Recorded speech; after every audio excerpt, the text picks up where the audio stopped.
Buenas tardes a todos y todas. Nosotros vamos ahora a presentar a los ponentes, van a hacer una exposición cada uno y luego al final vamos a pedir si quieren hacer preguntas o comentarios. En primer lugar le doy la palabra a Gabriela Alegre, es presidenta de la Asociación Civil Buena Memoria, integrante del Consejo de Gestión del Parque de la Memoria y representante del Directorio de Organismos de Derechos Humanos en el Ente Público Espacio para la Memoria de la ex-ESMA. Fue subsecretaria de Derechos Humanos del Gobierno de la Ciudad de Buenos Aires entre 2000 y 2005, legisladora de la Ciudad de Buenos Aires entre 2007 y 2015 y directora nacional de formación de la Secretaría de Derechos Humanos entre 2019 y 2023. Como funcionaria del Gobierno de la Ciudad, Gabriela tuvo un rol clave tanto en la creación del Parque de la Memoria como en la transformación de la ESMA en un espacio de memoria. Bueno, buenas tardes a todas y a todos. Nada, heroica la posibilidad de que estemos todos acá con el frío que hace en este parque en un día como hoy. Pero bueno, primero lo voy a corregir a Coco porque mi rol fundamental fue como miembro de un organismo de derechos humanos, Buena Memoria, no como funcionaria, también como funcionaria, pero yo, mi vida política, militante y laboral en los últimos 26 años, 27 años ya, siempre tuvo que ver con este doble rol que yo empecé a asumir desde casi el primer momento, militante, como lo fui toda la vida, pero además de poder asumir roles de coordinación y de gestión en los temas de derechos humanos, y en eso sigo. Por suerte, toda esa experiencia acumulada he encontrado lugares donde seguir poniéndola. Nada, el tema, la construcción más actual no podría ser, la construcción de los consensos del nunca más. Y bueno, nada, primero hacer un poco de historia, ¿no? Como pensar cómo los hicimos, cómo nuestro país logró esto. Y en primer lugar yo parto de una afirmación que es que a pesar de lo que estamos, hoy es muy difícil tener respuestas, tener alguna idea de lo que puede llegar a pasar a futuro, pero yo creo que el primer convencimiento que todos nosotros debemos tener, que el consenso del nunca más está vigente. Está vigente, haga lo que haga este gobierno y haga lo que hagan los electorados que terminan cambiando las personas que están en manos de los poderes ejecutivos. Eso para mí es lo primero, digamos, a pesar de todo lo que nos quieren instalar, de todo lo que nos van a seguir haciendo, hay que tener en claro que esos consensos son consensos construidos desde un lugar de la sociedad que difícilmente pueda modificarse, porque modificar eso sería que la sociedad se está autodestruyendo. Acá está Rafecas, que tanto ha hecho por el Holocausto, digamos, en un primer lugar, y además mucho ha hecho también por toda nuestra historia de los crímenes del terrorismo de Estado, pero uno piensa, el consenso del Holocausto es muy difícil de desarmar. Hay negacionismos en los países europeos, pero hay algo en la gravedad de los crímenes que cometieron, y ahí empiezo con lo primero que yo pienso al respecto de por qué la Argentina pudo construir este consenso, por qué nuestro país pudo construir este consenso, y tiene que ver también por culpa de ellos, por culpa de los criminales. Siempre cuando yo algunas veces charlo con personas de Brasil, con quien tengo mucha relación, o con otros países del Mercosur, preguntan ¿por qué ustedes pudieron? Y digo, primero pudimos porque ellos fueron mucho más brutales, entonces era mucho más difícil de ocultar, era mucho más difícil no reaccionar, y también, bueno, hubo, por supuesto, idas y vueltas, pero bueno, había algo, esa herida abierta que ellos produjeron en nuestra sociedad, tenía que seguir abierta y sigue abierta, y seguimos trabajando por eso, y eso es lo que hizo posible la construcción de ese consenso. Digo herida abierta porque estoy en el Parque de la Memoria, y la primera idea que tuvimos cuando se hizo el proyecto arquitectónico del monumento fue que era una herida en el parque, por donde pusimos los nombres de los detenidos, desaparecidos y asesinados. Y entonces pensaba, si uno hace un poco de historia, estos consensos no existieron siempre, empezaron a formarse durante la misma dictadura militar, a través de las distintas oposiciones que se fueron generando y las distintas denuncias que se fueron generando a los crímenes que se estaban cometiendo. ahí se gestaron los organismos de derechos humanos, que no siempre fueron bien vistos, todos recordamos que eran las locas, que eran las... que hasta los propios compañeros, digamos, teníamos que... Yo como compañera de los hijos desaparecidos de esas madres, tampoco tenía muy claro al principio si estaba bien lo que hacían. Digamos, hubo un tiempo para generar que las madres eran realmente las personas que iban a ser el faro y el motor de toda una lucha. Pero bueno, finalmente, no quiero hacer toda la historia, pero sabemos que llegó la democracia, que la democracia tampoco llegó con ese consenso construido sobre lo que había que hacer con los crímenes, que hubo hitos muy importantes como el juicio de las juntas militares en 1985, como todos vimos últimamente en la película. Hubo un momento donde ese consenso estaba más fuerte, tampoco había consenso de toda la sociedad sobre lo que pasaba, sobre los juicios. Pero bueno, a partir de ahí empezó un movimiento donde hubo una conducción o una vanguardia, que eran los organismos de derechos humanos, que eran los sobrevivientes, las personas que habían estado detenidas desaparecidas, que eran los afectados directos, de alguna manera, los que llevaron adelante esta lucha por la construcción de este consenso. Porque yo creo que ahí hubo una deuda enorme de la política, hubo una deuda muy grande de los medios de comunicación, después hablará Miriam de este tema, pero no fue automática el rechazo a algo tan terrible. Primero había que conocer, como siempre sabemos, la verdad. Digamos, había que saber, digamos, muchos, por supuesto que la mayoría de nuestro pueblo sabía que esto había pasado, pero bueno, fueron esas, digamos, las personas afectadas directamente las que fueron llevando este camino de construcción de este consenso, de que había que es el consenso de la memoria, la verdad y la justicia, ¿no? Que digamos, rápidamente tomó esa consigna. Obviamente primero hubo otras, como la aparición con vida, como la cárcel común, perpetua y efectiva, pero hubo un momento, sobre todo a los 20 años del golpe, digamos, cuando ya habían sido producidos las leyes de impunidad, donde ya habían sido producidos los indultos de Menem, loco, y entonces, mirá que vino, qué bien. Hola. Y bueno, nada, hubo ese momento en que siempre nosotros ponemos esa etapa, ese momento a los 20 años, en el año 96, cuando pasan algunas situaciones en las cuales se avanza muchísimo. Todo ese consenso que era lento, que tenía idas y vueltas, que tenía retrocesos, terribles, como haber consagrado la impunidad, como tiene como una aceptación social mayor, tiene por alguna cosa del contexto político, por alguna cosa del paso del tiempo, por algo que tuvo que ver con que los hijos se volvieron adultos y formaron una agrupación que tuvo un rol muy muy importante en visibilizar quiénes eran los criminales, con sus scratches y sus primeras acciones. Tuvo que ver con que hubo un milico, Silingo, que le contó a Horacio Berbisky que los vuelos existían de verdad, que hubo un primer testimonio fuerte, y tuvo que ver con que a los 20 años hubo una marcha enorme, después de bastante tiempo hubo una marcha enorme a la Plaza de Mayo, donde a partir de ahí todas las marchas por suerte han sido muy muy numerosas. Pero bueno, y empezó, era un contexto político especial, se estaba yendo un gobierno neoliberal, estaba fracasando ese gobierno, se estaban construyendo iniciativas progresistas de distinto tipo con el Frente Grande, la Alianza, el peronismo,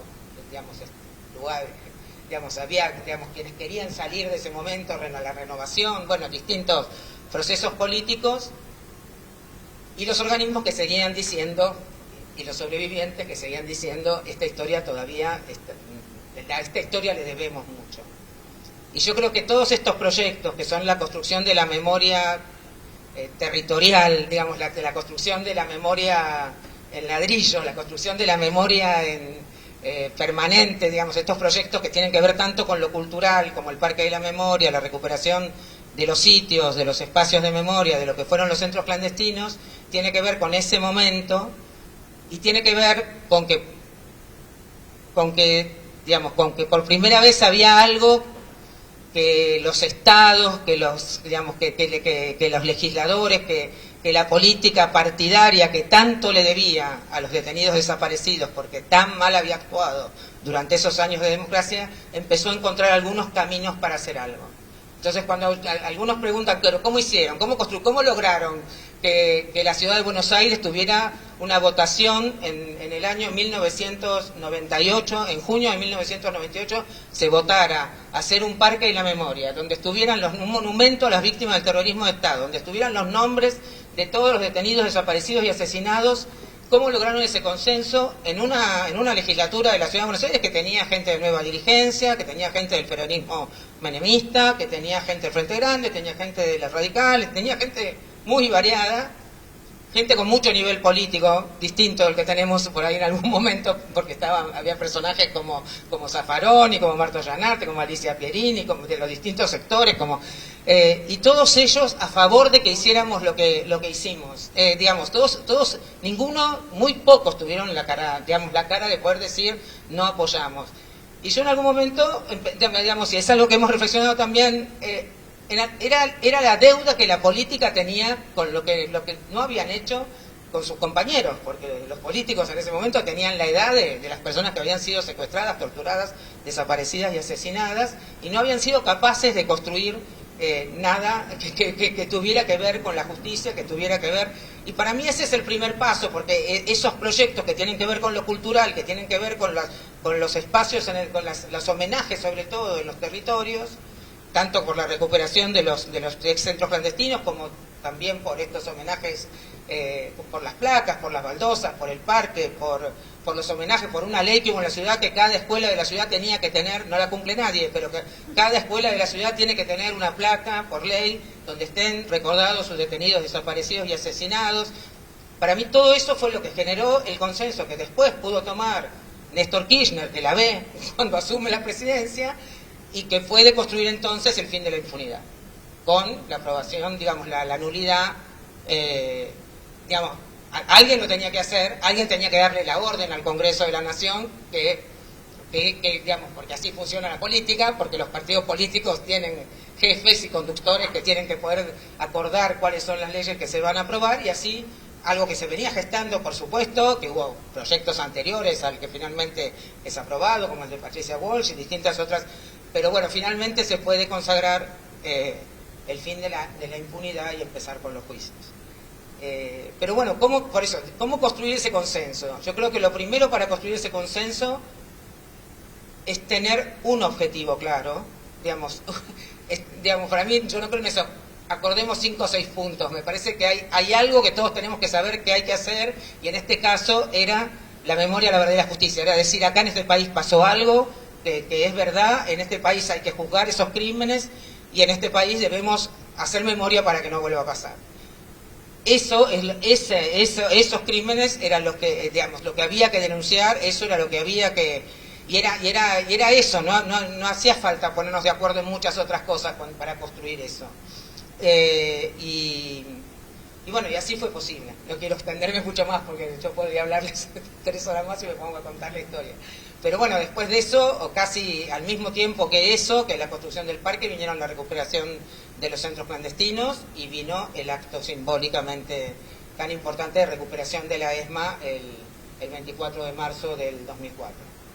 Y bueno, y todo eso también tuvo sería muy interesante pensar cómo construimos, cómo la sociedad, primero quise ir hacia cómo la sociedad construyó un consenso, ¿no? Pero también después había que llevar adelante todos estos proyectos y también había distintas opiniones, y yo creo que, por ejemplo, para mí, el parque, que tuvo mucho debate, que tuvo mucha participación legislativa, que tuvo, participación de otros actores que no eran solo los organismos de derechos humanos, o los sobrevivientes, tuvo un primer momento de rechazo de algunos sectores. Los sobrevivientes, los exdetenidos no querían, los hijos no querían, las madres de Eve Bonafini no querían. Pero fue, una vez que esos se alejaron del proyecto porque no querían estar, no fue tan difícil construir el consenso de lo que queríamos. Teníamos claro un parque con los nombres. ¿Cuáles eran los nombres? Todos. Los asesinados. Había un debate. ¿Son víctimas? ¿Son combatientes? ¿Son ex no sé, son luchadores populares, bueno, había todo un debate sobre cómo llamarlos, pero bueno, todo eso se fue saldando y todo eso está expresado en este parque. Había un consenso de que la cultura, que el arte debía ser parte, que debía estar al lado del río, porque había que homenajear a las víctimas que ahí habían tirado. Todo eso se fue construyendo muy fácilmente. La ESMA fue mucho más difícil para mí. La ESMA, porque me parece que había mucha más emocionalidad comprometida, porque al ser los sobrevivientes los que estaban al frente de poder construir ese consenso, también fue más difícil, digamos, y también hubo mucho más rechazo. Todavía hay personas que no pueden ni pisarla, hay personas que rechazan lo que fue hecho. Fue otro momento político, fue un momento donde, bueno, se podían tomar decisiones en estos temas y había recursos y bueno, y hoy la ESMA es lo que tenemos, pero para mí es el lugar más importante que va a garantizar la ESMA y todos los sitios de memoria que existen en nuestro país, y este parque son los lugares que van a garantizar la continuidad de la memoria, son los lugares que van a garantizar que esta historia no se olvide, son los lugares que van a ser la memoria de aquellas mujeres y hombres que construyeron este consenso, que van a ser esos lugares, el edificio de las madres en la ESMA, el edificio de los hijos en la ESMA, que por suerte tienen más tiempo de vida por delante, pero el edificio de las abuelas, el edificio de los familiares de detenidos desaparecidos, son el lugar que va a quedar en nuestra sociedad, porque no sé las sedes de los organismos dónde van a terminar estando cuando no haya más recursos para que estos organismos existan, pero ese lugar que el Estado argentino decidió que sea el lugar en el que se recuerde, que sea el espacio para la memoria y la promoción de los derechos humanos, donde se recuerde y se haga memoria y se haga justicia y se archiven todos los documentos y se sepa todo lo que pasó en este país con los crímenes que se cometieron, tiene que seguir vigente, y hay leyes que lo garantizan, y está el trabajo que hicieron en UNESCO para que el mundo lo reconozca, y eso es lo que nosotros tenemos que defender a toda costa. Que hoy están queriéndolo poner en peligro, hoy estamos en un momento muy difícil porque sabemos que van a despedir a muchos de nuestros compañeros trabajadores, que son algunas de esas personas que empezaron a trabajar conmigo en el año 97, 98, cuando empezamos con estos proyectos. Eso es lo más triste. Hay personas, hay compañeros que empezaron en el Atlético cuando fuimos a hacer el primer pozo para saber dónde estaba el centro clandestino, y a esos compañeros los están queriendo despedir. Todavía no tenemos seguridad, todavía no están firmadas las resoluciones, pero sabemos que esto es inminente, y es el primer ataque fuerte que nos están haciendo para debilitarnos, para vaciarnos, y bueno, por suerte tenemos un andamiaje legal. Yo siempre digo, estamos más o menos tranquilos en la ESMA, y en los centros clandestinos yo creo que también, porque hay leyes que nos amparan, porque somos entes interjurisdiccionales, donde para voltearnos tienen que derogar leyes de la Ciudad de Buenos Aires, tienen que derogar leyes nacionales, tienen que desconocer el apoyo internacional del Mercosur, de las Naciones Unidas, de la OEA que nosotros tenemos, tienen que desconocer que hay fallos judiciales y causas judiciales abiertas en las cuales todavía tenemos defensa y podemos acudir, pero es obvio que no hay más un interés del Estado en promover que estas cosas, que nuestros lugares sigan existiendo. Entonces, bueno, es un momento muy difícil, pero es un momento para no olvidar cómo nacimos, es un momento para saber que fuimos capaces de ese consenso cuando nos habían dado la espalda de todas las maneras posibles. Entonces, bueno, nada, yo siempre quiero tener un discurso esperanzador y pensar que va a ser posible, que esto va a pasar. A veces tenemos problemas en hablar de esto porque están pasando cosas tan graves con personas que no comen, con personas que no tienen cómo llegar a fin de mes, con personas que se quedan sin trabajo, que a veces nos cuesta decir nuestro problema de la memoria, pero nosotros sabemos que una sociedad justa se construye sobre estos valores, y por estos valores vamos a seguir peleando. Muchas gracias.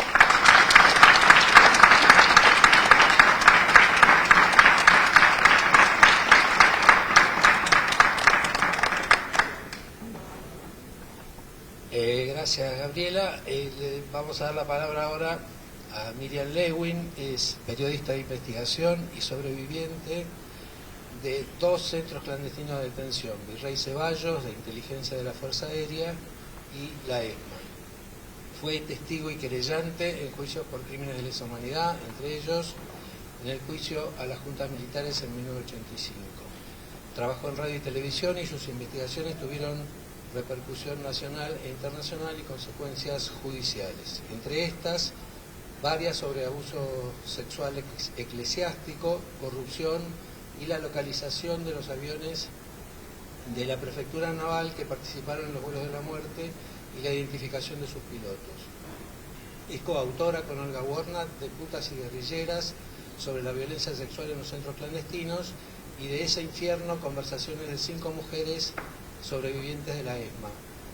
Hay además una muestra de Tamara Greenberg en el Parque de la Memoria, en esta sala, que se basa en una investigación de Miriam. Bueno, en principio quiero señalar que hay una voluntad expresa y manifiesta de este gobierno de desmantelar las políticas de memoria, verdad y justicia. Que estamos asistiendo a un ataque a estas políticas que convirtieron a Argentina en un faro mundial. Me consta, porque fui a un seminario de justicia transicional en Kabul, en Afganistán, y los delegados de todos los países sabían lo que se estaba haciendo en la Argentina, e incluso se interesaron los delegados sudafricanos, un abogado que había trabajado con Nelson Mandela, que hablaba de la reconciliación, y yo le dije, en mi país no hay reconciliación antes que justicia, y él me reconoció que no les estaba funcionando, y no le funcionó, claramente no le funcionó. Me parece que este señalamiento que hacen propio algunos medios de comunicación acerca de que es necesario una memoria completa, no da cuenta de que ellos tuvieron la oportunidad de llevar ante los tribunales a las personas integrantes de los grupos de izquierda, de los grupos insurgentes, que habían cometido delitos. En lugar de llevarlos ante la justicia, eligieron otro camino, el camino del terrorismo de Estado, en el que se los secuestró, se los torturó, se los desapropió de bienes materiales y de sus hijos e hijas, se los arrojó a las profundidades del océano en los vuelos de la muerte, y en el caso de las personas que tuvieron, entre comillas, la suerte de ir por los canales legales y terminaron en cárceles, seleccionaron algunos y como metodología aleccionadora asesinaron a sus madres. Yo conozco por lo menos 3 casos. Dante Ullo, Alberto Elizalde Leal y Eduardo Anguita. El nivel de crueldad que ejercieron les quita el derecho de reclamar justicia ahora, a mi entender. Tuvieron su oportunidad y la perdieron. Pero bueno, yo no vine a hablar de esto, vine sí a señalar que el movimiento de derechos humanos ha perdido a varias personas valiosas en las últimas semanas, por ejemplo, Norita Cortiñas, Ita Boitano, y 2 sobrevivientes de la ESMA, Marta Álvarez y Alfredo Busalino. Más allá de las evaluaciones que seguramente algunos compañeros y compañeras hacen de la conducta de Alfredo concretamente dentro del centro clandestino de detención, Alfredo declaró y cooperó con antropólogos forenses que desde el primer momento le dio un espacio a todo aquel sobreviviente o aquella sobreviviente que quisiera cooperar. Sé que fue muy difícil la construcción del sitio de memoria, pero creo que tiene que ser una suerte. No me gusta la utilización de términos bélicos, pero una barricada de resistencia contra esta andanada de ataques. Hay un artículo que yo escribí para la revista Maíz de la carrera de comunicación de la Universidad de La Plata que me parece que tenía que ver con lo que se me propuso, y lo encabeza, esto obviamente fue antes de noviembre, una cita de Cerú Girán de Alicia en el País que dice: enciende los candiles que los brujos piensan envolver a nublarnos el camino, que es lo que están haciendo ahora, ¿no? Hay juicios paradigmáticos que marcaron hitos, procesos que fueron objeto incluso después de muchos años de interpretaciones y reinterpretaciones y tuvieron ecos duraderos. Fueron analizados y se realizaron en la memoria colectiva, se discutieron y se cuestionaron. Fueron un parteaguas, abordados por la filosofía y la sociología, la psicología, la antropología y la semiología, por la literatura, la plástica, el cine, la dramaturgia y, por supuesto, por los medios de comunicación masivos. Un ejemplo de esto es el juicio de Nuremberg, el proceso que en la ciudad alemana se llevó a cabo desde fines de 1945 contra las principales figuras del Estado y el ejército nazis. Se incluyeron crímenes clasificados contra la humanidad, crímenes de guerra y contra la paz. Los jueces representaban a las potencias vencedoras: Reino Unido, Estados Unidos, Francia y Unión Soviética. Por eso, precisamente, fue posteriormente cuestionado por algunos juristas.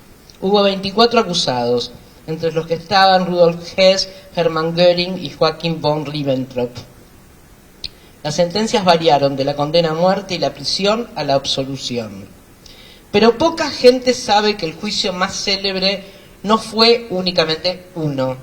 Hubo otros juicios que incrementaron la cifra de acusados de 24 a 611. El juicio contra los cómplices empresariales del nacionalsocialismo de los grupos Flick y Farben, el juicio al grupo Krupp, el juicio de los jueces contra la estructura jurídica del Tercer Reich, el juicio de los doctores contra 23 médicos que trabajaron para la esterilización, tortura, eliminación o investigación científica bajo coerción, el proceso contra los promotores de la idea de pureza racial y del proyecto Lebensborn, que promovía el fortalecimiento de la raza aria mediante el secuestro de niños considerados puros en países ocupados y su reasignación con familias alemanas.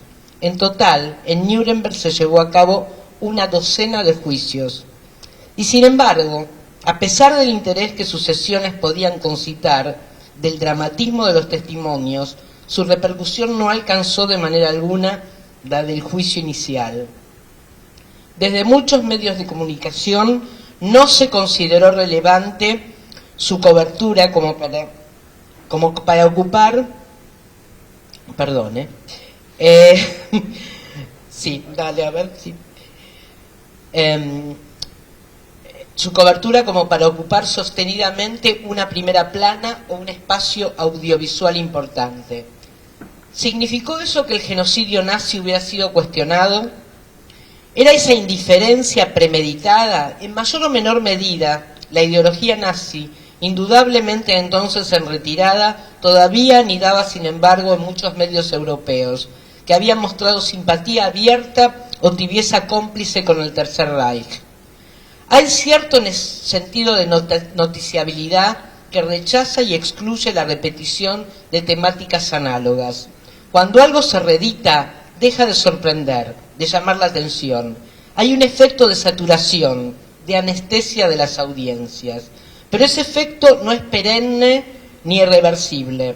Como si se sacudieran la modorra después de una siesta prolongada, los medios vuelven a dirigir la atención cuando hay una novedad en un asunto que consideraban agotado, un ángulo nuevo. Un ejemplo claro fue el juicio a Adolf Eichmann, el arquitecto de la solución final en Jerusalén. Porque esa vez era Israel, el Estado judío, que albergaba a una enorme cantidad de sobrevivientes, el que juzgaba un genocida del pueblo hebreo. Habían transcurrido alrededor de 15 años desde Nuremberg. La tensión mediática se manifestó revitalizada, notoria y explosiva. Hay que saber mirar. ¿Qué pasa hoy en la Argentina con los juicios por crímenes de lesa humanidad? Para periodistas afines a las temáticas de derechos humanos y para los medios que se interesan en difundir esa agenda, es un desafío constante realizar su trabajo. Sin embargo, hay oleadas de renovado interés, durante las que todo parece renacer. Tomemos el hito indiscutible del juicio a las juntas, visibilizado nuevamente para las nuevas generaciones que nacieron en democracia en un fenómeno masivo notable, con la reciente película argentina 1985 de Santiago Mitre, y ojalá con el monumental documental de Ulises de la Orden, un prodigio de la edición de las intervenciones de los testigos en compactas y conmovedoras y vertiginosas 3 horas.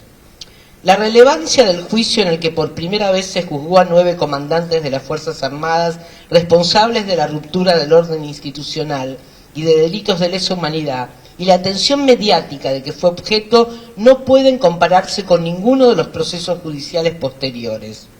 Los medios masivos impresos, después de haber dedicado un amplio centimetraje a cada día de audiencia oral y pública, Editorial Perfil transcribía los testimonios completos en su diario del juicio, un medio creado exclusivamente para la cobertura, abandonaron progresivamente la atención.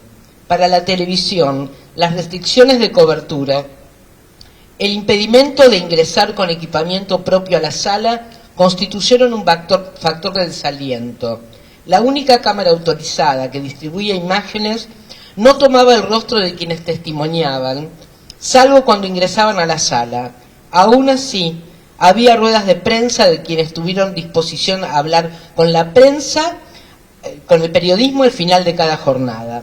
El juicio, a pesar de las posteriores leyes de punto final y obediencia debida, finalmente derogadas y declaradas inconstitucionales después de 17 años de impunidad, solo atenuada por los juicios de la verdad, colocó a la Argentina en un lugar de faro a nivel mundial en políticas de justicia. La reanudación de los procesos de lesa humanidad provocó un interés renovado pero transitorio. Algunas figuras con mayor grado de conocimiento público, como el ángel rubio Alfredo Astiz, el cura homicida Christian von Wernick y Echecolás, atrajeron más coberturas, aunque en general discontinuas. En 2021, el monitoreo que de noticieros de canales de aire hace la Defensoría del Público de Servicios de Comunicación Audiovisual, que es noticia para los noticieros, refleja que solo un 1,4% del total de noticias está dedicado a derechos humanos. En las recomendaciones para la cobertura mediática de la dictadura cívico-militar y el proceso de memoria, verdad y justicia de la Defensoría del Público, de la que fue titular hasta hace 5 días, se afirma que resulta fundamental que los medios de comunicación presten especial atención a la cobertura de instancias judiciales, administrativas y legislativas vinculadas al proceso de memoria, verdad y justicia. La visualización de un hecho noticiable en los procesos mencionados es un desafío para comunicadores y comunicadoras. La visibilización de esos hechos en los medios disminuye el riesgo de que se repitan. Hay que saber ver, detectar historias de contenido humano, que hablan no solamente de represión y de reparación por vía judicial, sino de pasiones universales al más puro estilo shakespeariano. Están ahí manifiestas, aunque no resulten evidentes para todas las miradas. Tiene que haber habilidad para identificarlas y para defenderlas luego ante los editores, y luego producirlas y transmitirlas con potencia, aunque con respeto y evitando toda revictimización. Si repasamos la agenda de juicios recientes que han tenido escasa o nula cobertura, detectamos en ellos un sinfín de historias con enorme potencial. Enumeramos solamente 3. El drama del enfrentamiento entre 2 hermanos, uno militante y otro represor, los Donda, uno acusado de cómplice del asesinato de su cuñada y de haber promovido la apropiación de su sobrina recién nacida en cautiverio. La angustia y el silencio de un ex soldado que reveló después de décadas haber presenciado cómo un grupo de prisioneros de andar titubeante era conducido a uno de los aviones de los vuelos de la muerte, donde después tuvo que limpiar rastros de sangre. La lucha por justicia de una mujer esclavizada sexualmente por el jefe de un centro clandestino que la dejaba encerrada en un departamento del barrio de Belgrano durante días y que extorsionó a la hermana de la prisionera, abogada recién recibida, para que trabajara en una estructura de apropiación de bienes de personas desaparecidas. En el despacho del jefe de uno de los programas de periodismo de investigación más exitosos de la televisión argentina en los años 2000, había un cartel en el que se leía sorprender y emocionar. Más de 20 años después, en la era de Internet, 2 estudios académicos demuestran que los contenidos que más se viralizan son los que cumplen con esas 2 premisas. Contenidos con sorpresa y emoción pueden ser autopistas para la desinformación, la llamada fake news, pero también pueden constituir herramientas legítimas para generar conciencia. ¿Por qué, salvo en medios excepcionales como el canal La Retaguardia o en diarios como Página 12, los juicios por crímenes de lesa humanidad no constituyen eventos noticiables? La lógica del mercado comunicacional se impone y genera rechazo en quienes están a cargo de la edición cuando se presupone que los juicios no miden o no generan clics. Pero no se puede ignorar que hay otra razón: un negacionismo en auge, analizado por la filósofa italiana Donatella Di Cesare en su libro Si esto no es Auschwitz, sobre el que dice en un reportaje de la revista Nueva Sociedad. Preguntan, como si fuese una interrogación inocente, ¿de verdad son 6 millones? Y contestan, si no lo son, evidentemente usted está mintiendo. Lo mismo sucede en relación con la situación en Argentina con los desaparecidos. Pueden decir, son 30.000, porque si no lo son, usted miente. Es una duda, en definitiva, que se instala para destruir la memoria y aspectos sustanciales de la comunidad democrática que se ha construido fatigosamente luego de la Shoah o luego de la dictadura argentina. Pero este tipo de pregunta por las cifras exactas no solo constituye una forma de negacionismo velada en el en el marco de la duda, sino que es la piedra sobre la que se construye posteriormente una historia alternativa. Aspectos más tibios o embosados del negacionismo son los que se expresan en argumentos referidos a la poca credibilidad de la construcción de la memoria basada en lo recordado por sobrevivientes, cuando no hay otra posibilidad, porque los crímenes no fueron documentados, sino excepcionalmente aún. Y esos documentos pueden haber sido fraguados o contener información falsa. O estén en boca de quienes reclaman una autocrítica de las víctimas, como si los delitos cometidos por estas justificaran que se descargara sobre ellas y sus familias la brutalidad del terrorismo de Estado. También pueden ser identificados en expresiones del tipo, es imposible avanzar si seguimos mirando al pasado. Por eso es de importancia capital la atención mediática a los juicios por delitos contra la humanidad. Mientras testimoniantes y perpetradores estén con vida, se seguirán llevando adelante y son un material de una riqueza incomparable para el fortalecimiento democrático. Luego, desde ya, habrá que idear otras aproximaciones, pero entre tanto constituyen un insumo indispensable e ineludible para la construcción de ciudadanía y un cortafuego para aventuras autoritarias como la que estamos transitando ahora. Gracias.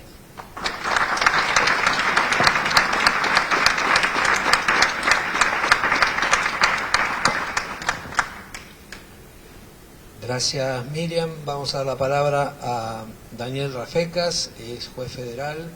Desde hace 20 años investiga los crímenes cometidos en jurisdicción del Primer Cuerpo de Ejército. Es doctor en Derecho Penal de la Universidad de Buenos Aires con una tesis doctoral sobre el delito de torturas. Rafecas es consultor académico ad honorem en la Fundación Memoria del Holocausto de Buenos Aires. Ha dictado conferencias sobre temas relacionados con la Shoah en los Estados Unidos, Francia, España, Israel y en países de América Latina. Su libro, Historia de la Solución Final, una indagación de las etapas que llevaron al exterminio de los judíos europeos, condensa 5 años de investigación sobre el tema. Su último libro, publicado en 2022, es Derecho Penal sobre bases constitucionales. Muchas gracias, Coco. Bueno, muy buenas tardes. Para mí es un honor y un placer estar aquí presente junto con Miriam, con Gabriela, y bueno, muchos rostros conocidos, caras amigas, el Zulema, Nati, Miguel, Nora y muchos otros, así que un placer y un honor. Bueno, de mi parte, después de estas dos tan agudas y profundas presentaciones, yo me voy a ocupar de tratar de contarles los consensos que Nunca Más ha venido también generando, consolidando en el mundo en el que yo me desenvuelvo, que es el Poder Judicial, el ámbito de los jueces y fiscales federales, de todas las instancias y de todo el país, que, como ya se dijo, desde aproximadamente mediados de los 2000 hasta la actualidad, es decir, en los últimos 20 años, bueno, venimos participando de juicios por los crímenes cometidos en la era del terrorismo de Estado, y entonces, a 20 años de ese momento de reapertura, me parece que es interesante, bueno, compartir aquí qué consensos tenemos hacia el interior de la corporación judicial en esta materia. Y para eso, los resumí en 6 puntos, que los voy a compartir brevemente con ustedes.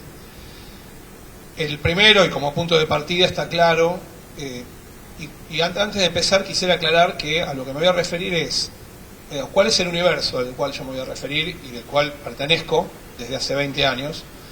Bueno, somos jueces de instrucción federales de todo el país, desde Río Gallegos hasta Salta y Jujuy, y desde Mendoza hasta Mar del Plata, La Plata, Buenos Aires, es decir, jueces federales de instrucción en todo el país, cámaras federales de apelaciones en todo el país también, tribunales orales federales, que normalmente están radicados en todas las capitales provinciales, obviamente aquí en Buenos Aires y también en lugares del conurbano, por ejemplo San Martín o La Plata, o Junín, y la Cámara Nacional de Casación Penal, que es el máximo tribunal penal de la nación y tiene 4 salas, y la Corte Suprema de Justicia.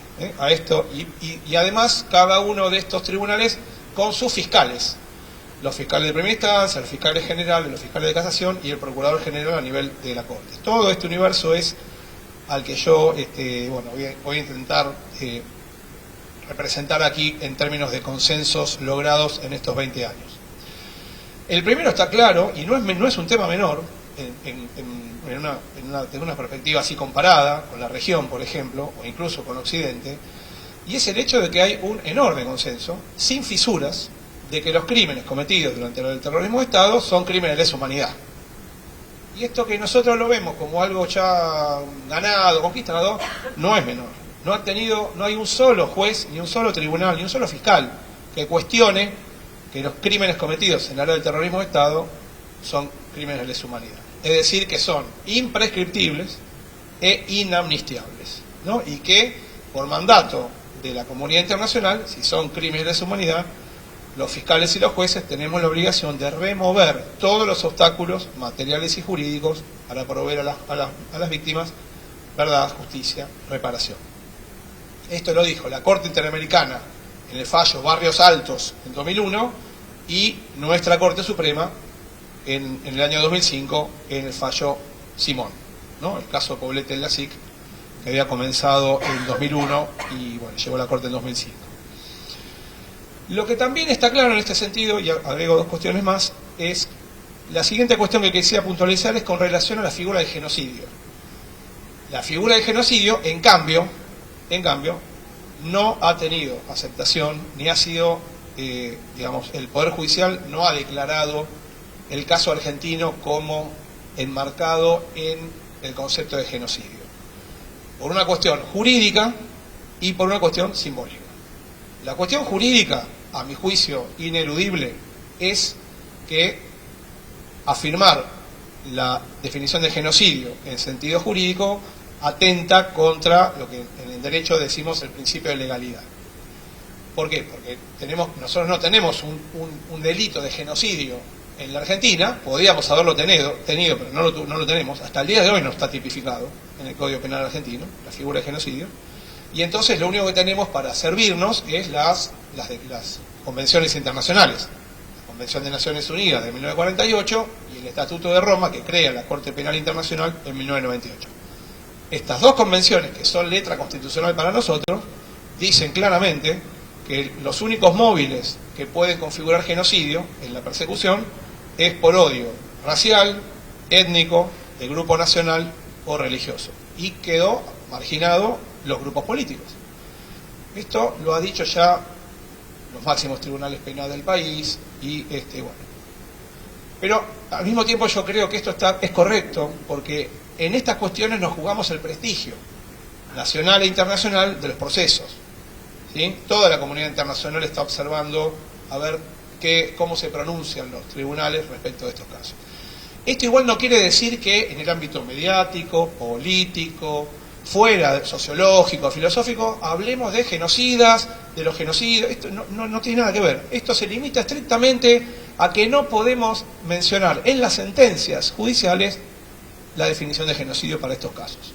Son crímenes de lesa humanidad, no encuadran en la figura jurídica de genocidio. Esto también tiene un enorme consenso hoy en día a través de 30, 40 sentencias ya que han rechazado estos planteos. Pero además está la cuestión simbólica, que hay una buena parte de los sobrevivientes, militantes, organismos representantes de las víctimas que nos dicen, a mí no me representa la figura de genocidio.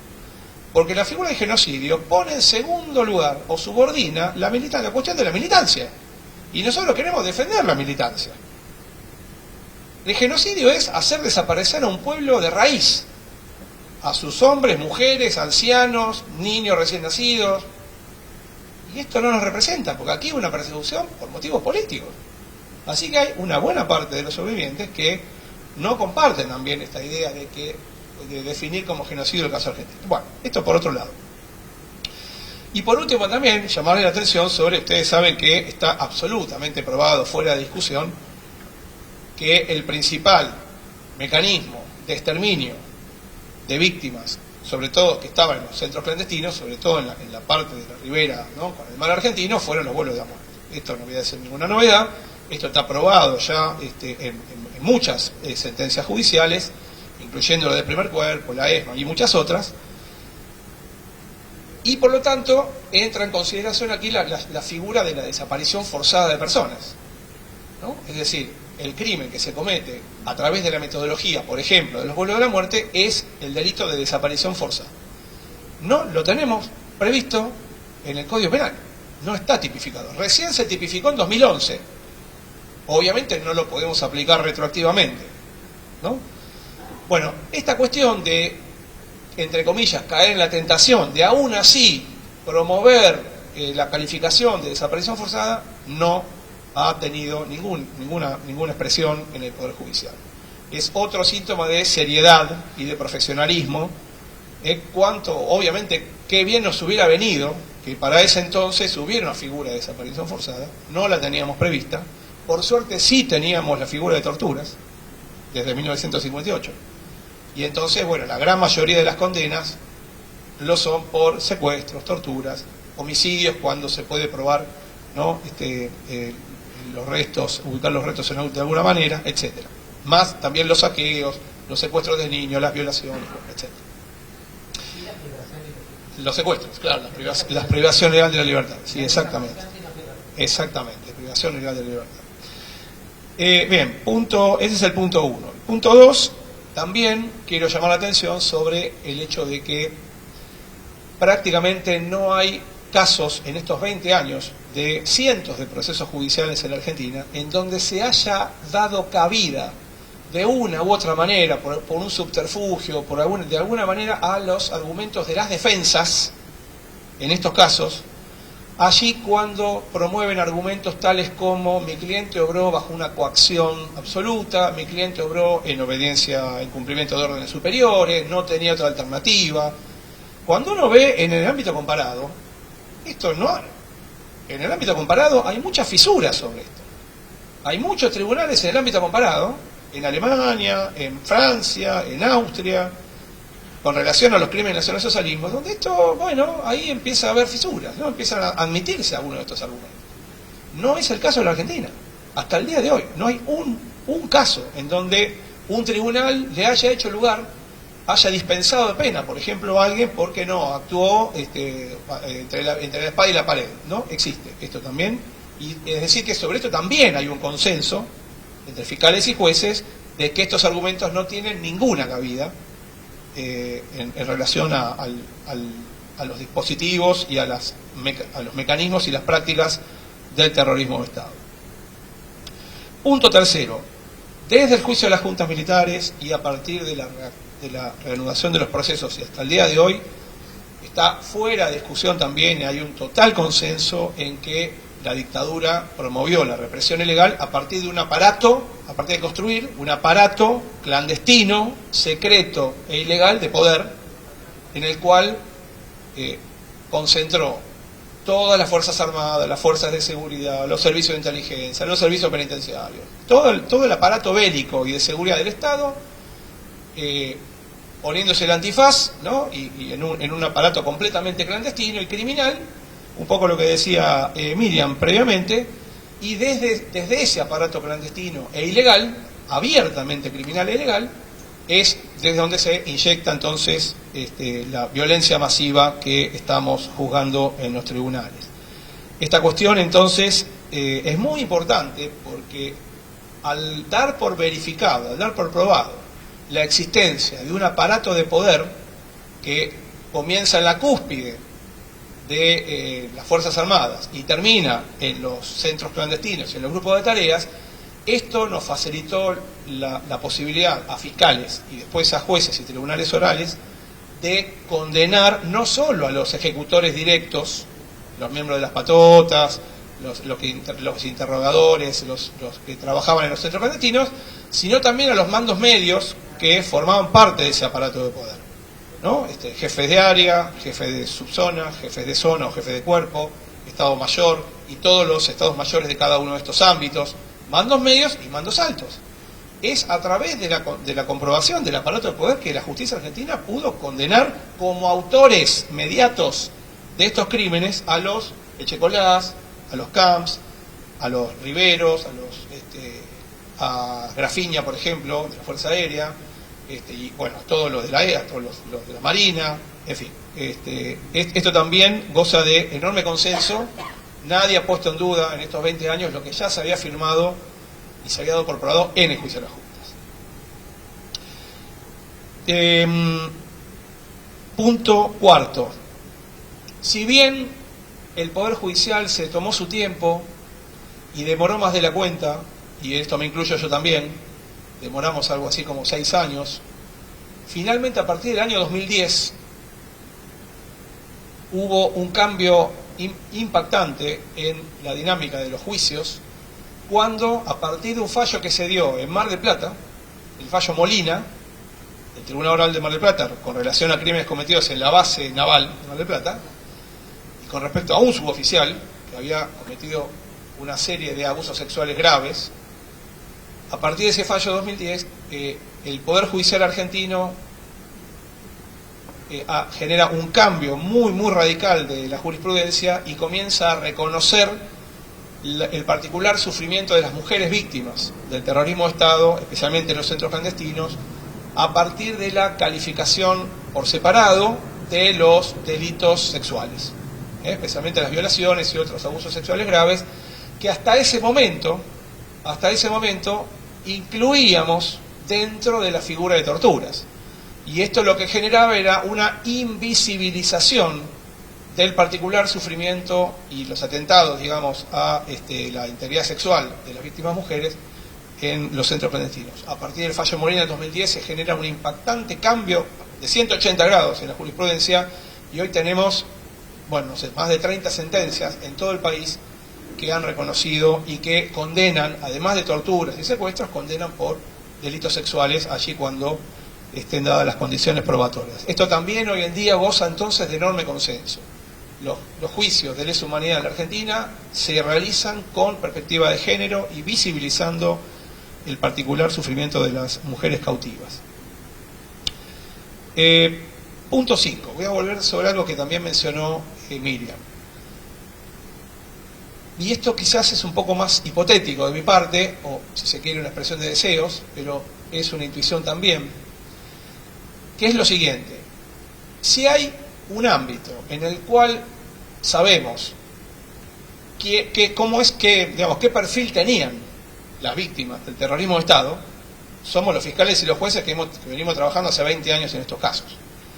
No nos podemos hacer los distraídos. De quiénes eran en concreto las personas de carne y hueso que fueron a parar al aparato clandestino y fueron torturados, desaparecidos, asesinados, etc. Bueno, la enorme mayoría de ellos eran militantes políticos.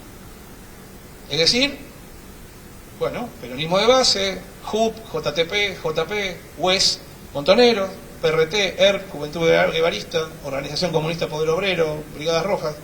Este era el punto central de la represión ilegal. Eran militantes políticos. Entonces, que si alguien viene ahora a decirnos, a los jueces y fiscales que estamos a cargo de estos procesos y que tenemos jurisdicción sobre estos hechos, no, acá falta la otra campana, hay que juzgar a los montoneros, hay que jugar a los del ERP. A nosotros, digamos, los fiscales y los jueces que trabajamos en estos casos, no nos entra este argumento. Porque nosotros sabemos, sin discusión alguna, que a todos estos los persiguieron y los condenaron, como recién describió Miriam. Es decir, la justicia policial, la justicia del Estado autoritario, optó por la vía clandestina y los enjuició y los condenó a penas de tormento, de secuestro, de desaparición forzada, de exilio y de muerte. Todas ilegales, por supuesto. Y por lo tanto, en el ámbito judicial, si alguien, digamos, intenta esbozar que hay que juzgar, la única manera de sostener ese discurso es negando el terrorismo de Estado. Es negando, si negamos el terrorismo de Estado, si ejercemos un discurso negacionista, como si no hubiera pasado, entonces sí, ahí podría cuajar este argumento de que hay que meter. Pero esto es imposible a partir de la masividad de los procesos y de que prácticamente sin excepción todos los fiscales federales, jueces federales, camaristas, participamos de estos procesos y sabemos a ciencia cierta que los que pretenden juzgar ahora están en el fondo del océano, ¿no? Es decir, así que ese argumento, y es por esto, por lo menos esta es una de las razones, uno de los motivos, por los cuales hasta el día de hoy, corríjanme si esto no es así, pero no hay una sola manifestación de intento de reapertura en el Poder Judicial. Y yo sinceramente no creo que vaya a pasar. No creo que vaya a pasar. Pero por lo menos seriamente no hay nadie que esté pensando o avanzando en esto, por lo menos hasta el día de hoy. Bueno, y el último punto es, yo no quiero esquivar un caso concreto que tuvimos hace algunos años. Este caso comienza ya por el año 2009, 2010, que en la causa del primer cuerpo de ejército, en uno de los tantos tramos, ordenamos la detención de una serie de represores que habían operado en el chalet del Hospital Posadas. Entre ellos, de un grupo, algo así como paramilitar, que se hacían llamar el SWAT, había un personaje que se llamaba Muiña, Héctor Rodolfo Muiña. Bueno, Muiña fue detenido con prisión preventiva, procesado, elevado a juicio, condenado por secuestros y torturas, y ese caso fue el que en el año 2017 toma la corte renovada con nuevos integrantes, y bueno, dicta un fallo que efectivamente significaba prácticamente el desmantelamiento y hería de muerte los procesos de juicio y castigo. Porque si ese fallo se consolidaba y se aplicaba a la ley del 2x1 en términos de cómputo de prisión preventiva para todos los detenidos de lesa humanidad, prácticamente nadie iba a quedar en prisión en ese momento. Esto, por supuesto, fue un momento muy negativo, muy oscuro, pero como todos sabemos, la inmediata reacción del Poder Legislativo, no nos olvidemos de este detalle, se convoca una marcha para 48 horas después a la Plaza de Tribunales, y ese mismo día, a la mañana se aprueban diputados y a la tarde en el Senado una ley desconociendo y de alguna manera sepultando la interpretación que había hecho la Corte de esa ley.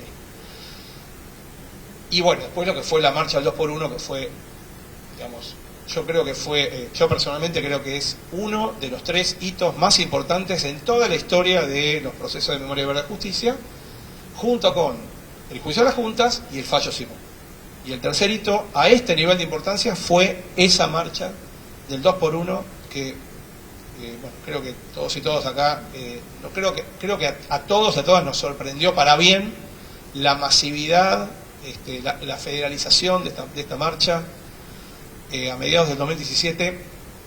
Incluso yo hablando con no sé, con Berbisky o con Yonto, ¿no? Y les pregunté expresamente, digo, ¿esperaban esta reacción? No esperábamos este grado de conciencia cívica.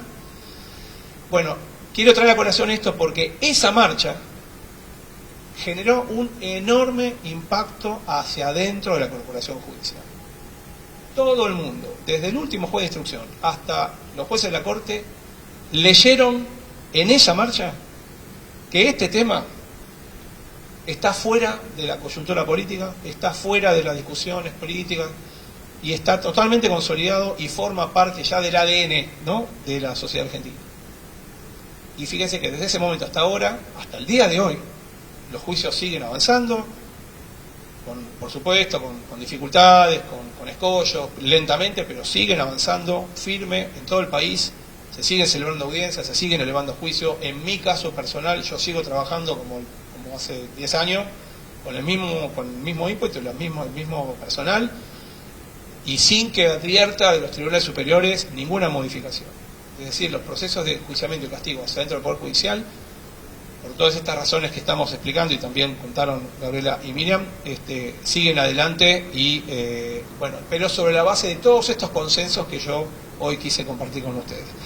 En definitiva, está claro también, a partir de lo que se vio en esa marcha y de todos estos consensos generados, hay también un alto consenso dentro del Poder Judicial de que en estos juicios también de alguna manera nos jugamos la consolidación del Estado democrático y al mismo tiempo, digamos, un adiós definitivo a la cultura autoritaria, al Estado autoritario, ¿no?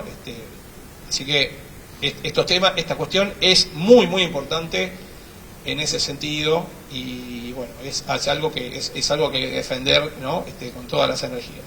Nada más, muchas gracias.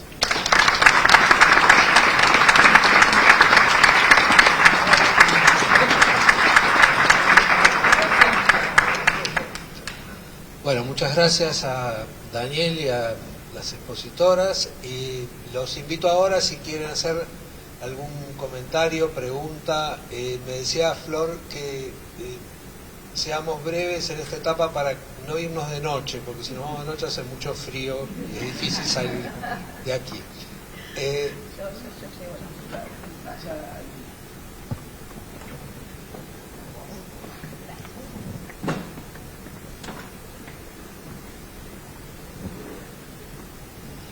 ¿Qué tal? Buenas tardes. Yo soy Ailín Bulentini de Página 12. Tenía dos preguntas. Una que tiene más que ver con lo que decía Gabriela en relación al ataque real que está sufriendo ahora el proceso de memoria, verdad y justicia con los despidos, específicamente con los despidos que de alguna manera podemos entender que paralizarían el trabajo de los sitios y espacios de memoria, por lo menos de los nacionales.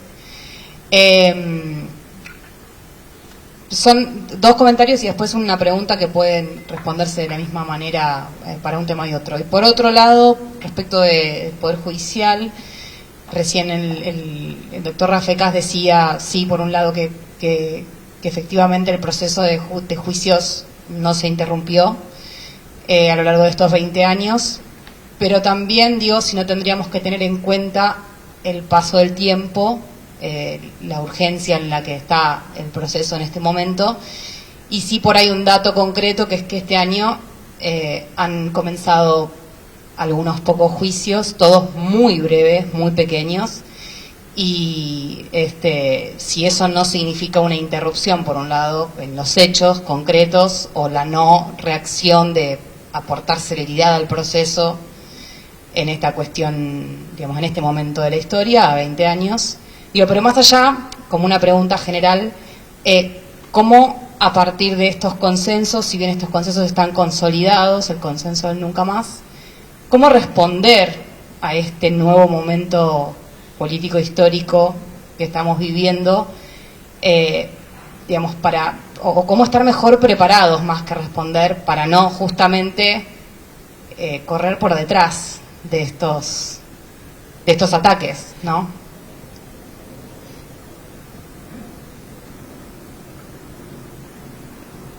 Bueno, te contesto primero lo de la situación de los sitios de memoria. Estamos en el momento, no tenemos todavía, digamos, tenemos versiones, tenemos listas que le muestran a los sindicatos, las autoridades del Poder Ejecutivo, del área de la Secretaría o del Ministerio de Justicia. Hubo por ahora, no sé, ustedes ya los periodistas lo deben tener porque circuló en muchos lugares, una nota del secretario de Derechos Humanos, Alberto Baños, al ministro de Justicia, diciéndole cuáles eran los contratos, artículo 9, que son los que vencerían ayer, y los cuales eran los que él decía que tenían que continuar, pero ahí deja fuera más de 40 contratos que estarían, digamos, que entonces pasarían a no renovarse. Donde quedarían afuera prácticamente el personal del Atlético, el Olimpo, Virrey Ceballos, muchos de la ESMA, muchas personas del área de archivo, de conservación, que son personas, como yo decía antes cuando me puse muy emocionada, pero realmente son personas que durante estos últimos 20 años han construido un saber, han construido una experiencia.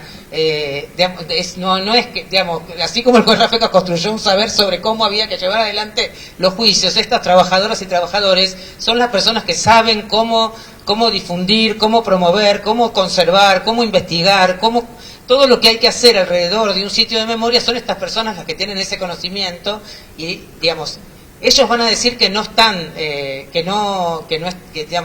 están poniendo menos. Yo creo que van a terminar dejando 4 o 5 personas por centro clandestino, por ex centro clandestino, y no van a desmantelar ningún área, porque además hasta ahora no se han animado a presentar una nueva estructura de la Secretaría de Derechos Humanos, donde obviamente ellos tendrían la voluntad de deshacer o desaparecer muchas de las áreas que hoy existen en los temas específicamente relacionados con la memoria. Ellos por eso no han modificado la estructura, esto se continúa. Y lo difícil es la reacción. Acá está bueno que hoy estés acá, Daniel, también, porque tal vez va a haber que tomar alguna reacción a nivel judicial de desproteger aquello que nosotros estamos desde siempre, digamos, desde que empezó todo este proceso de memoria, digamos, bueno, no sé, pero el amparo solo puede hacerse en el momento que se efectiviza la acción. Entonces, hoy estamos pensando qué se podría hacer. Hay leyes que está la ley de sitios, está las leyes por las cuales se crean estos sitios de memoria en la ciudad de Buenos Aires y en otros lugares del país.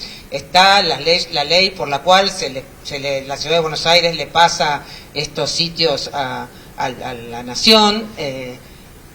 Pero bueno, ninguna protege específicamente a un trabajador. En algunos casos yo creo que sí, la ley que traspasa los sitios, por eso ahí es más del derecho laboral, pero la ley de que traspasa, cuando hicimos el convenio marco, por el cual, es el segundo convenio, hay 3 convenios, pero el primero es el día 24 de marzo del 2004, el otro es la creación del espacio para la memoria y promoción de los derechos humanos, el ente público, es la creación del ente público y destinar los edificios de la ESMA a distintas instituciones, organismos.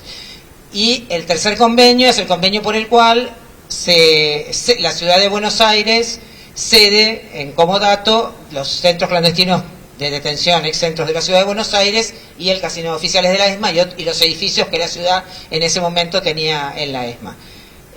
Y también traspasa todo el personal de la ciudad de Buenos Aires que trabajaban en esos lugares, en el Instituto Espacio para la Memoria, que en ese acto se disuelve, y ese personal traspasa, y lo dice en ese convenio ley, con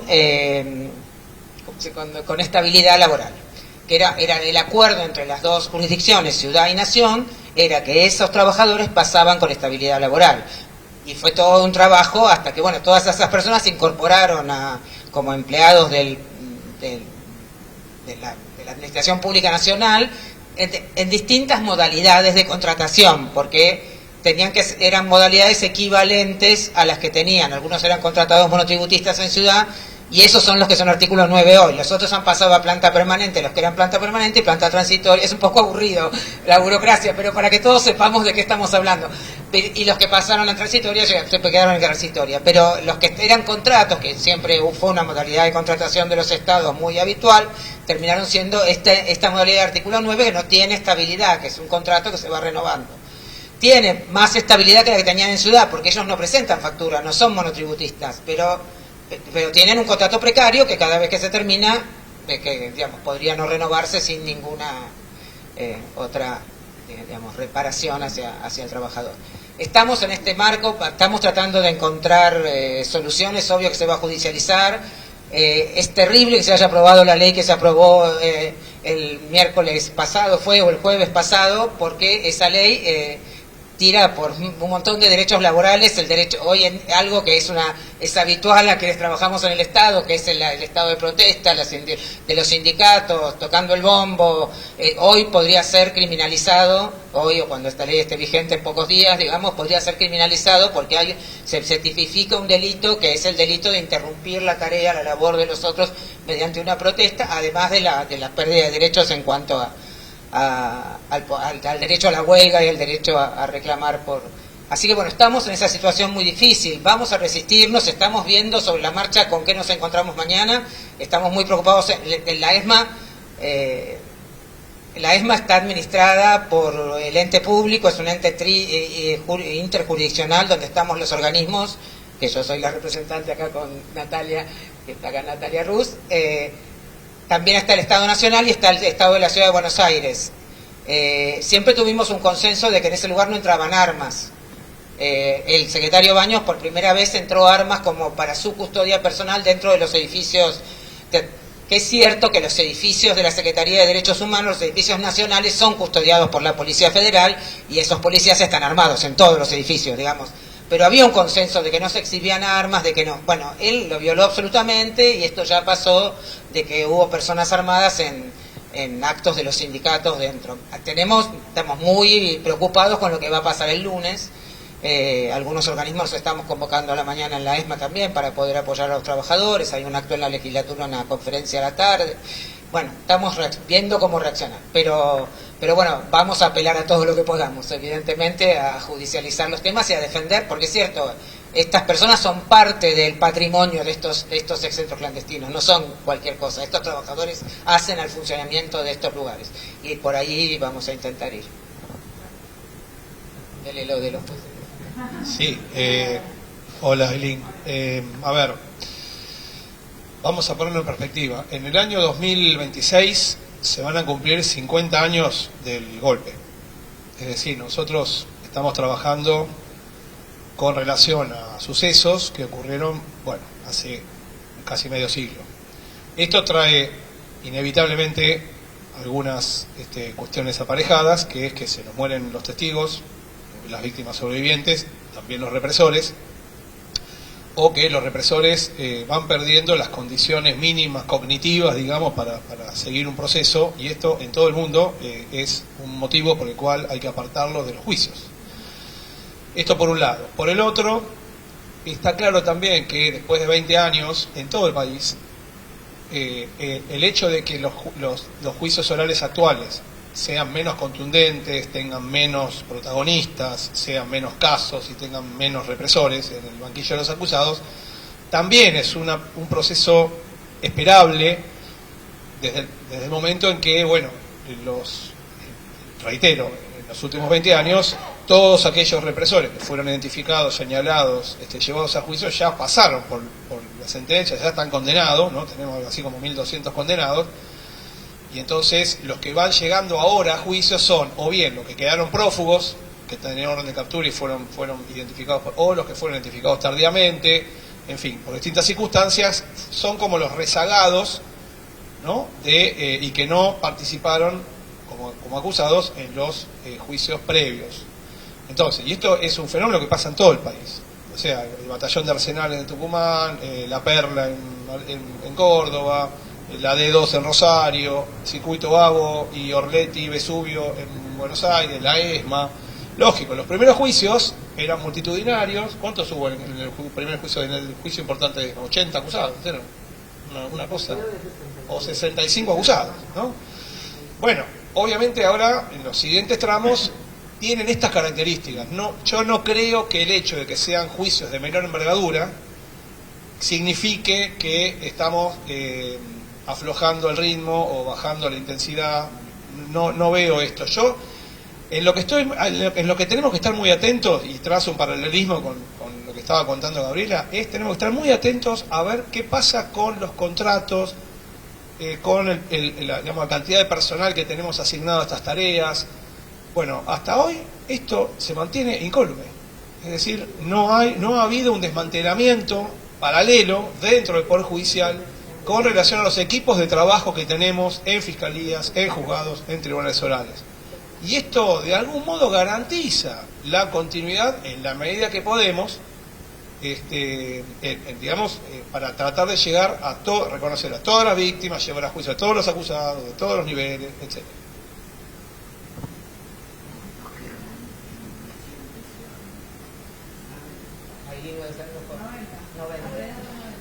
Claro, esta es otra. Sí, con relación a. Exactamente, sí. Bueno, de vuelta, ¿no? Tenemos que tener en cuenta que muchos represores están por encima de los 80 años y, bueno, la legislación con relación a esta cuestión, en la Ley de Ejecución Penal 24660 y otra legislación, otras cláusulas que se aplican para el caso, obligan a fiscales y jueces de tribunales a reconocer, dadas estas circunstancias, la continuidad de la detención en domicilio. Es decir, sí, se cumple.